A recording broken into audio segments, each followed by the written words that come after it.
Nah, saya awali dari quote saja dulu sebelum nanti ke teknis membersihkan pikiran kita. Ada quotes menarik yang ini pernah juga kita kutip di beberapa sesi tentang kekuatan pikiran, yaitu dari Buddha.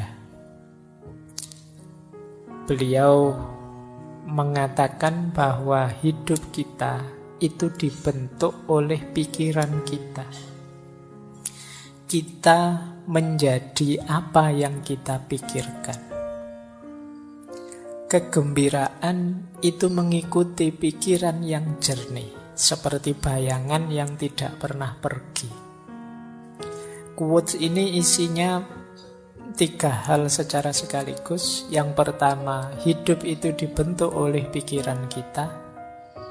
Yang kedua, kita adalah apa yang kita pikirkan. Dan yang ketiga, pikiran jernih itu menggembirakan. Sebagaimana bayangan dengan sesuatu yang dibayanginya.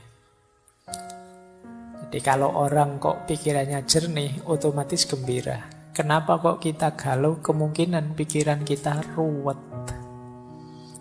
Jadi tidak karu-karuan, itu terus kita sedih. Tapi kalau pikiran kita jernih, oh yang salah ini, yang benar ini, oh yang cocok ini, yang tidak cocok ini. Kalau tegas jelas itu kan kita senang, gembira, lega. Tapi kok masih banyak kerumitan-kerumitan, keruwetan-keruwetan, tidak jernih, itu biasanya kita masih galau. Maka kegembiraan itu mengikuti pikiran yang jernih. Dan diri kita itu dibentuk oleh pikiran kita. Kalau kalian menganggap, Pak, siapa sih saya ini? Saya ini orang rusak loh, Pak. Nah, kamu sendiri menganggap dirimu orang rusak. Itu kan berarti nanti ketika kamu menjalani hidupmu, kamu akan memposisikan dirimu sebagai orang yang rusak. Jadi kita adalah pandangan kita sendiri, pikiran kita sendiri tentang diri kita. Nah, teman-teman boleh flashback ke belakang ya. Selama ini saya itu orang kayak gimana sih? Itu kemungkinan besar berawal dari pikiran kita sendiri. Jadi, mungkin kalau bahasa jauhnya, tidak penting kamu ganteng beneran apa tidak. Yang penting apa? Kamu merasa ganteng. Orang itu merasa ganteng saja, itu kan gayanya kayak orang paling ganteng sedunia kan sudah. Jadi meskipun secantik apapun kalian, seganteng apapun kalian, kalau pikiranmu, saya itu Pak, ya gayamu juga merasa seperti orang yang biasa saja. Jadi kita adalah sejauh yang kita pikirkan. Hidup kita dibentuk oleh pikiran kita. Maka hati-hati dalam berpikir. Jangan berpikir yang aneh-aneh, yang rusak-rusak, yang kacau-kacau, karena itu akan jadi diri kita.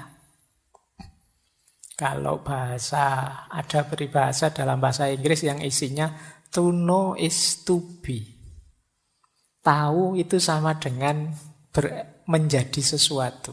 Apa yang ada di pikiran kita, seperti itulah nanti hidup kita. Kalau kita isi dengan hal-hal yang positif, ya hidup kita akan menjelma positif. Tapi kalau pikiran kita isi dengan banyak hal negatif, ya kita akan jadi orang yang negatif. Nah, ini pesan besar pertama ya, pentingnya pikiran.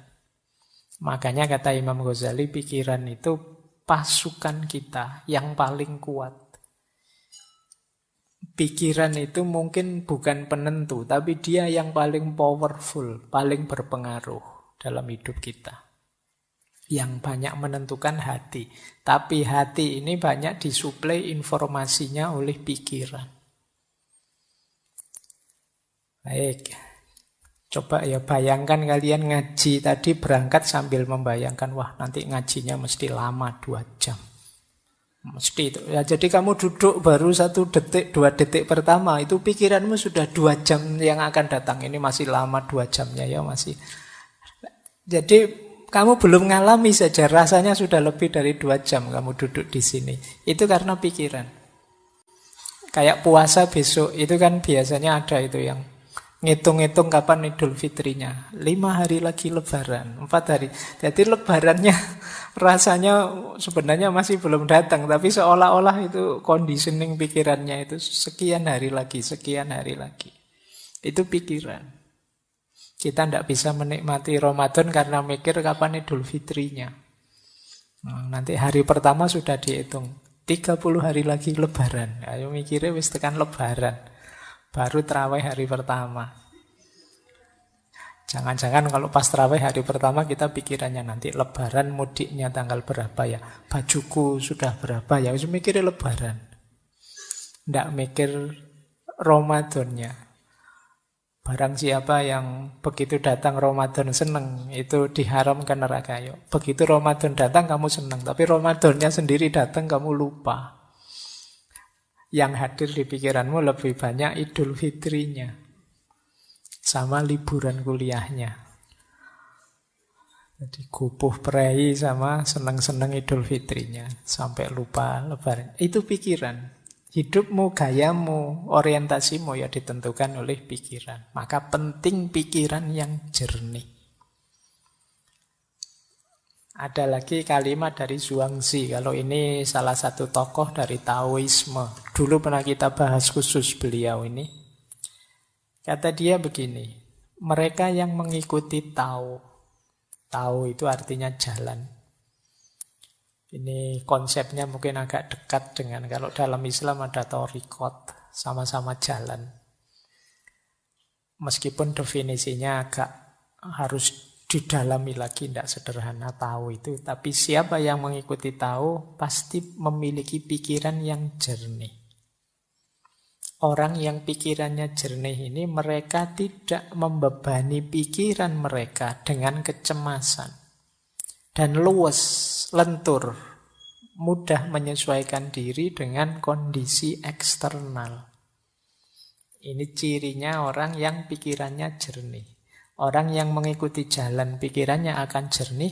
Kalau pikirannya jernih, dia ini mudah menyesuaikan dengan kondisi situasi di sekelilingnya dan tidak mudah cemas. Kalau teman-teman kok merasa sering cemas, kemungkinan pikirannya belum jernih. Saya tidak bilang tidak jernih ya. Nanti kalau kamu tersinggung. Jadi pikiranmu mungkin belum jernih. Perlu dijernihkan kembali. Malam hari ini kita latihan pelan-pelan nanti menghadapi pikiran yang tidak jernih ini. Saya tambah 3 lagi. Dari beberapa, yang pertama dari Erich Fromm, psikolog, psikoanalis, filosof yang pernah kita bahas tentang cinta. Kata dia, punya pikiran yang jernih dan ruang yang bersih memungkinkanmu untuk berpikir dan bertindak secara bertujuan, tidak asal-asalan. Jadi kalau pikiran kita jernih itu mengorientasikan tindakan itu enak. Tapi kalau pikiran kita ruwet, kadang kita tidak tahu kenapa melakukan ini, kenapa melakukan itu. Pokoknya isi ini pikiran bulat. Nah, ini membuat kita bertindaknya juga tidak kontrol. Karena pikiran menentukan diri kita. Atau kata yang dari India, Naval Ravikant. Ini sebenarnya bisnismen, tapi juga penulis. Kata dia, kita mengatakan bahwa kita menginginkan peace of mind. Tetapi sebenarnya yang kita inginkan adalah peace from mind. Nah ini menarik. Kata Ravikant ini, kita itu kan sering bilang saya ingin tenang. Pikiranku ingin tenang, peace of mind. Tapi sebenarnya bukan pikiranku ingin tenang, tapi peace from mind.